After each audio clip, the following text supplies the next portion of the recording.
Well, we continue with the series. We have analyzed Dragon Rock. We have analyzed Roca e Mano.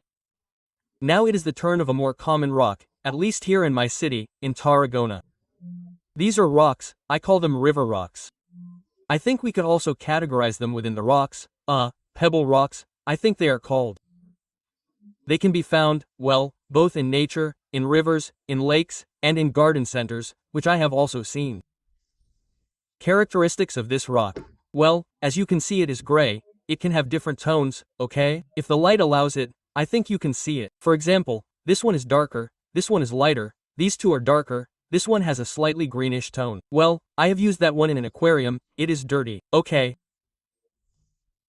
Well, these are also very hard rocks. I mean, I don't think we could split them to work them. I don't see it necessary either. I don't think the types of assembly in which these rocks are used need to be worked too much, but as I said, they are still very hard. It is a rock that is rough to the touch, but it is not excessively porous. For example, this one here. You can see it there. Those are the remains of a root, okay? Of a Java fern. In other words, although it is not extremely porous, it does allow us to root, well, both nubias, ferns and such, okay? There you can see the remains of a root. If we pick these rocks up, for example, in the field, if we need to, we have to be careful because they may have remains of other rocks. Let me explain. In nature, for example, when they form, if they are in rivers or lakes, they have been flowing downstream, they could have rubbed against different elements, different rocks, for example, calcareous rocks, and have had some spots, okay?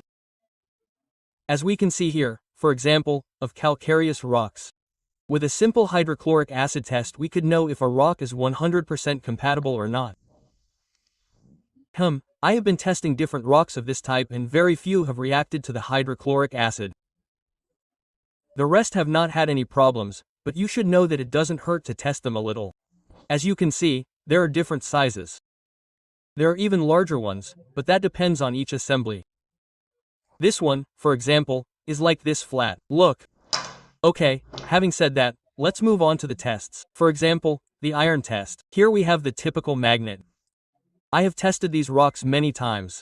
In fact, some have been in my aquariums, such as this one here or this one here. And in none of them have I noticed anything strange, not with iron or anything. In fact, the magnet doesn't touch it, nor does it react, nor does it resist or anything, so in principle they don't contain iron. Let's move on to the hydrochloric acid test. Hydrochloric acid, also called aqua forte.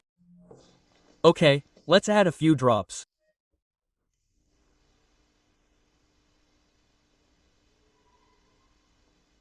There it is. There it is. As you can see, it doesn't bubble at all.